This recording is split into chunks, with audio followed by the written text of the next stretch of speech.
ಅಲ್ಲ ನಾನು ಹೇಳಿದ್ದು ಈಗ ಆದಾಯನೇ ಇಲ್ಲ ಅನ್ನಂಗೇನಿಲ್ಲ ಗಾಳಿ ಆಂಜನೇಯ ದೇವಸ್ಥಾನ ಅಂತ ಅದೇ ಇದೆ, ಹುಂಡಿಯಿಂದ ಇದೆ, ಬಾಡಿಗೆಯಿಂದ ಬರುತ್ತೆ ಆದಾಯ. ನೀವು ಹೇಳೋ ಪ್ರಕಾರ ಈ ಆದಾಯ ನಮಗೂ ಬರೋದಿಲ್ಲ, ಅರ್ಚಕರಿಗೆ ಹೋಗುತ್ತೆ. ಓಕೆ ಓಕೆ, ಈಗ ನಿಮ್ಮ ಆರೋಪ ಏನು, ನಿಮ್ಮ ಕಂಪ್ಲೇಂಟ್ ಏನು ಸರ್ಕಾರದ ಮೇಲೆ? ಅದೇ ಯಾವ ಕಾರಣ, ಯಾವ ಆಧಾರದ ಮೇಲೆ ಇವಾಗ ಅವರು ಮುಜರಾಯಿ ಇಲಾಖೆಯವರು ವಶಪಡಿಸ್ಕೊಂಡಿದ್ದಾರೆ ಅಂತ. ಮೇಜರ್ ಯಾವುದು, ಏನು ನಿಮ್ಮಲ್ಲಿ ಇದು ಬಂದಿದೆ, ಯಾವುದಾದ್ರು ಒಂದು ಗುರುತರವಾದ ಅಪರಾಧನೇ ಇರಲಿ. ಇಷ್ಟು ಕೋಟಿ ನುಂಗಿದ್ದಾರೆ, ಇಷ್ಟು ಲಕ್ಷ ನುಂಗಿದ್ದಾರೆ, ರುಜುವಾತ್ ಮಾಡಲಿ. ಏನು ಇದ್ದೀರಾ, ಬರೀ ವ್ಯವಹಾರ ನಡೆದಿದೆ, CCTV ಬಂದೈತೆ ಅಂದ್ರೆ ನಾವು ಕ್ರಮ ತಗೊಂಡಿದ್ದೀವಿ, ಈಗ ಆಲ್ರೆಡಿ ಪನಿಷ್ಮೆಂಟ್ ಮಾಡಿದ್ದೀವಿ. ಅದಾಗೋದ್ಮೇಲೆ ಕೋರ್ಟಲ್ಲಿ ಇದೆ, ಆ ಕೋರ್ಟ್ ತೀರ್ಮಾನ ಆಗೋದು ಮುಂಚೆನೇ ಇವರು ಮುಜರಾಯಿಗೆ ಆದೇಶ ಮಾಡೋದು ಹೇಗೆ? ಓಕೆ, ಈಗ ಮೋಹನ್ ಅವರೇ ಏನ್ ಅನ್ಸುತ್ತೆ, ಟಾರ್ಗೆಟ್ ಹಿಂದೂಗಳು, ಟಾರ್ಗೆಟ್ ಹಿಂದೂ ಪ್ರಾರ್ಥನಾ ಮಂದಿರಗಳು ಅಂತ ಅನ್ನಿಸ್ತಾ ಇದೆಯಾ ನಿಮಗೆ?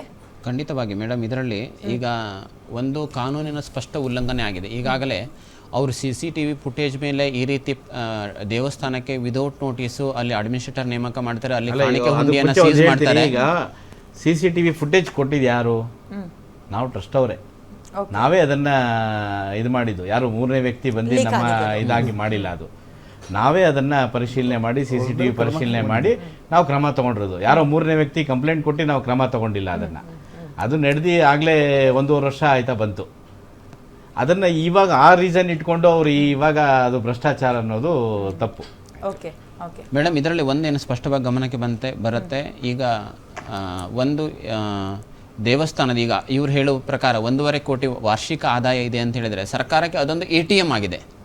ಹಿಂದೂ ದೇವಸ್ಥಾನಗಳು ಈ ಹಿಂದೆ ಬಿಲ್ಲನ್ನು ಮಾಡಿ ಆ ಬಿಲ್ಲಿಂದ ತೆಗೆದುಕೊಳ್ಳಿಕ್ಕೆ ಪ್ರಯತ್ನ ಮಾಡಿದರು, ಆದರೆ ರಾಜ್ಯಪಾಲರು ಸೈನ್ ಹಾಕಲಿಲ್ಲ. ಹಾಗಾಗಿ ಆ ಬಿಲ್ ನೆನೆಗುದ್ದಿಗೆ ಬಿದ್ದಿದೆ. ಹಾಗಾಗಿ ಇಲ್ಲಿ ಎಲ್ಲಿ ಈಗ ಖಾಸಗಿ ಟೆಂಪಲ್ಸ್ಗಳಲ್ಲಿ ಇದಕ್ಕೂ ಮೊದಲು ಕೆಲವು ಟೆಂಪಲ್ಸ್ಗಳಲ್ಲಿ ಅಡ್ಮಿನಿಸ್ಟ್ರೇಟರನ್ನು ನೇಮಕ ಮಾಡಲಿಕ್ಕೆ ಪ್ರಯತ್ನ ಮಾಡಿದರು. ಅದ್ರ ವಿರುದ್ಧ ನಾವು ಹೋರಾಟವನ್ನು ಮಾಡಿದ್ವಿ. ತದನಂತರ ಮುಜರಾಯಿ ಸಚಿವರು ಹೇಳಿದರು ನಾವು ಯಾವುದೇ ಖಾಸಗಿ ದೇವಸ್ಥಾನಗಳನ್ನು ತೆಗೆದುಕೊಳ್ಳುವ ವಿಚಾರ ನಮ್ಮಲ್ಲಿ ಇಲ್ಲ ಅಂತ ಹೇಳಿದರು. ಈಗ ಪುನಃ ಆ ಪ್ರಕ್ರಿಯೆ ಪ್ರಾರಂಭ ಆಗಿದೆ ಅಂತ ಕಾಣುತ್ತೆ. ಯಾವುದಾದ್ರೂ ಒಂದು ದೇವಸ್ಥಾನದಲ್ಲಿ ಏನಾದರೂ ಒಂದು ಕಾರಣ ಹೇಳಿ, ನೆಪ ಹೇಳಿ, ಯಾವುದೋ CCTV ಫುಟೇಜ್ ಹೇಳಿ, ಫುಟೇಜನ್ನು ನೆಪ ಇಟ್ಕೊಂಡು ಈ ರೀತಿಯಾಗಿ ಕಾನೂನು ಬಾಹಿರವಾಗಿ ಆಡಳಿತಾಧಿಕಾರಿಗಳನ್ನು ನೇಮಕ ಮಾಡೋದು, ಅಲ್ಲಿ ಈ ಥರ ಪೊಲೀಸ್ ಅಧಿಕಾರಿಗಳ ಜಬರ್ದಸ್ತಿಯಿಂದ ಬಲವಂತವಾಗಿ ಆ ದೇವಸ್ಥಾನದ ಆಭರಣವನ್ನು ವಶಪಡಿಸ್ಕೊಳ್ಳೋದು, ಸೀಸ್ ಮಾಡೋದು, ಆ ಒಂದು ಡೊನೇಷನ್ ಬಾಕ್ಸನ್ನು ಸೀಸ್ ಮಾಡುವಂಥದ್ದು, ಇದು ಅಕ್ಷರಶಃ ಇದು ಕಾನೂನು ಬಾಹಿರ ಇದೆ. ಇದು ಅತ್ಯಂತ ಗಂಭೀರವಾಗಿದೆ. ಏನಂತ ಹೇಳಿದ್ರೆ ಇವತ್ತು ದೇವಸ್ಥಾನಗಳು ಅಂದರೆ ಹಿಂದೂ ದೇವಸ್ಥಾನಗಳಂತ ಹೇಳಿದರೆ take it as A granted ಆಗಿ ಇವತ್ತು ಈ ರೀತಿ ನಡೀತಾ ಇದೆ. ಹಾಗಾಗಿ ಇದರ ವಿರುದ್ಧ ಹಿಂದೂ ಸಮಾಜ ಅದನ್ನು ಸುಮ್ಮನೆ ಬಿಡೋದಿಲ್ಲ. ಇದನ್ನು ಖಂಡಿತವಾಗಿ ಸಮಸ್ತ ಭಕ್ತಾದಿಗಳು ಈಗಾಗಲೇ ಇವತ್ತು ಶನಿವಾರ ದಿನ ಪ್ರತಿಭಟನೆ ಆಗಿದೆ. ಅಲ್ಲಿ ಎಲ್ಲ ಅಲ್ಲಿ ಹನುಮಾನ್ ಚಾಲಿಸ ಪಠಣ ಮಾಡುವ ಮೂಲಕ ಏನಾಗಿದೆ ಅಂತ ಹೇಳಿದರೆ ಈಗಾಗಲೇ ಅವರು ಪ್ರತಿಭಟನೆಯನ್ನು ವ್ಯಕ್ತ ಮಾಡಿದ್ದಾರೆ. ರಾಜ್ಯ ಸರ್ಕಾರ ಈಗ ನಾನು ಹೇಳೋ ಪ್ರಕಾರ ಮಾಧ್ಯಮದಲ್ಲೇ ವರದಿಯನ್ನು ಇದು ಕೇಳಿದೆ, ಸರ್ಕಾರ ನಾವು 5 ವರ್ಷ ತೆಗೆದುಕೊಳ್ತೇವೆ ಅಂತ ಹೇಳಿದ್ದಾರೆ. ಈಗ ನಾನು ಕೇಳ್ತಾ ಇರುವಂಥದ್ದು, ಈಗ ಪ್ರಸನ್ನ ಆಂಜನೇಯ ಸ್ವಾಮಿ ದೇವಸ್ಥಾನವನ್ನೇ ತೆಗೆದುಕೊಂಡು ಇವತ್ತು 20 ವರ್ಷ ಆಗಿದೆ.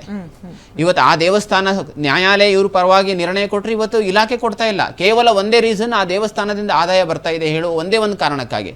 ಹಿಂದೆ ಆ ದೇವಸ್ಥಾನದಲ್ಲಿ ಎಷ್ಟು ಧರ್ಮ ಪ್ರಚಾರ ಕಾರ್ಯ ನಡೀತಾ ಇತ್ತು, ಎಷ್ಟು ವ್ಯವಸ್ಥೆ ಭಕ್ತಾದಿಗಳಿಗಿತ್ತು, ಎಷ್ಟು ಅಲ್ಲಿ ವಾಚನಾಲಯ ಇತ್ತು. ಇವತ್ತು ವಾಚನಾಲಯ ಬಂದಾಗಿದೆ. ಹಾಗಾಗಿ ಇವತ್ತೇನಾಗ್ತಿದೆ, ಸರ್ಕಾರ 5 ವರ್ಷದ ನಂತರ ನಾವು ಕೊಡ್ತೇವೆ ಅಂತ ಹೇಳುವಂಥದ್ದು ಇದು ಕಣ್ಣೊರೆಸುವ ತಂತ್ರ ಇದೆ.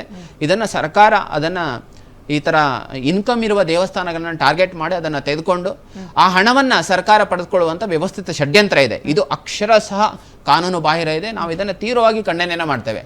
ಇದ್ರ ವಿಷಯದಲ್ಲಿ ಸಮಸ್ತ ಅಂದರೆ ನಾವು ಈ ಕರ್ನಾಟಕದ ಎಲ್ಲ ದೇವಸ್ಥಾನದ ವಿಶ್ವಸ್ತರು, ಖಾಸಗಿ ದೇವಸ್ಥಾನಗಳು ಸುಮಾರು 2,80,000 ಖಾಸಗಿ ದೇವಸ್ಥಾನಗಳಿದೆ. ಇವತ್ತು ಗಾಳಿ ಆಂಜನೇಯ ಸ್ವಾಮಿ ದೇವಸ್ಥಾನಕ್ಕೆ ಬಂದಂಥ ಪರಿಸ್ಥಿತಿ ನಾಳೆ ದಿನಗಳಲ್ಲಿ ಅನ್ಯ ದೇವಸ್ಥಾನಗಳಿಗೆ ಈ ಸ್ಥಿತಿ ಬರಬಹುದು. ಆ ದೃಷ್ಟಿಯಿಂದ ಎಲ್ಲ ಖಾಸಗಿ ದೇವಸ್ಥಾನಗಳು ಈ ದೃಷ್ಟಿಯಿಂದ ಸಂಘಟಿತರಾಗಿ ಗಾಳಿ ಆಂಜನೇಯ ದೇವಸ್ಥಾನದ ಪರವಾಗಿ ನಿಲ್ಲುವಂಥ ಇವತ್ತು ಅವಶ್ಯಕತೆ ಇದೆ. ಯಾಕಂತ ಹೇಳಿದ್ರೆ ಇವತ್ತು ಅತ್ಯಂತ ಗಂಭೀರ ಸ್ಥಿತಿ ಇದೆ. ನಮ್ಮ ಸರ್ಕಾರದ ಕೆಲವೊಂದು ನಿರ್ಣಯಗಳು, ಹಿಂದೂ ವಿರೋಧಿ ನಿರ್ಣಯಗಳು, ಹಿಂದೂ ನಾಯಕರನ್ನ ಟಾರ್ಗೆಟ್ ಮಾಡುವಂಥದ್ದು, ಹಿಂದೂ ಕಾರ್ಯಕರ್ತರ ಮೇಲೆ FIR ಮಾಡುವಂಥದ್ದು, ಹಿಂದೂ ಕಾರ್ಯಕರ್ತರು ಸೋಷಿಯಲ್ ಮೀಡಿಯಾದಲ್ಲಿ ಏನು ಬರೆದ್ರು ಅವ್ರ ಮೇಲೆ ಇದು ಮಾಡುವಂಥದ್ದು, ಅವರನ್ನು ಗಡಿಪಾರು ಮಾಡುವಂಥದ್ದು, ಈ ರೀತಿ ಒಂದು ಟಾರ್ಗೆಟ್ ಆಗಿ ಈಗ ದಕ್ಷಿಣ ಕನ್ನಡ ಜಿಲ್ಲೆಯಲ್ಲಿ ಟಾರ್ಗೆಟ್ ಆಗಿ ಹಿಂದೂ ಕಾರ್ಯಕರ್ತರನ್ನ ಗುರಿ ಮಾಡುವಂಥ ಪ್ರಯತ್ನವನ್ನು ಮಾಡಿದರು. ಅದೇ ಥರ ಈಗ ಒಂದು ರೀತಿಯಲ್ಲಿ ಟೆಂಪಲ್ ವಿಷಯದಲ್ಲಿ ಸರ್ಕಾರ ಟಾರ್ಗೆಟ್ ಮಾಡ್ತಾ ಇದೆಯಾ ಅಂತೇಳಿ ಇವತ್ತು ಇವರು ಹೇಳುವ ಇದನ್ನು ವಿದೌಟ್ ನೋಟಿಸ್ ಇವರು ಕೊಡ್ತಿದ್ದಾರೆ ಅಂತ ಹೇಳಿದ್ರೆ, ಹಾಗಾಗಿ ಸ್ಪಷ್ಟವಾಗಿ ಇದನ್ನು ಟಾರ್ಗೆಟ್ ಅಂತೇಳಿ ಇದರಲ್ಲಿ ನಮ್ಮ ಗಮನಕ್ಕೆ ಬರ್ತದೆ. ಹಾಗಾಗಿ ರಾಜ್ಯ ಸರ್ಕಾರ ಇದನ್ನು ಮರುಪರಿಶೀಲನೆ ಮಾಡಬೇಕು. ಈ ತರ ದುಸ್ಸಾಹಸಕ್ಕೆ ಕೈ ಹಾಕಬಾರ್ದು ಹೇಳುವ ನನಗೆ ಅದು ಇನ್ನೂ ಆಶ್ಚರ್ಯ ಆಗ್ತಾ ಇದೆ. ಒಂದು ಪರಂಪರೆ ಇರುವಂತಹ ದೇವಸ್ಥಾನಕ್ಕೆ ನೋಟಿಸ್ ಕೊಡದೆ ಏಕಾಏಕಿ ಅದು ಹೆಂಗೆ ನನಗೆ ಗೊತ್ತಾಗ್ತಿಲ್ಲ, ಅಥವಾ ನಿಮ್ಮ ಗಮನಕ್ಕೆ ಅದು ಹೇಗೆ ಸರ್ ಬರೋಕ್ಕಾಗಲ್ಲ?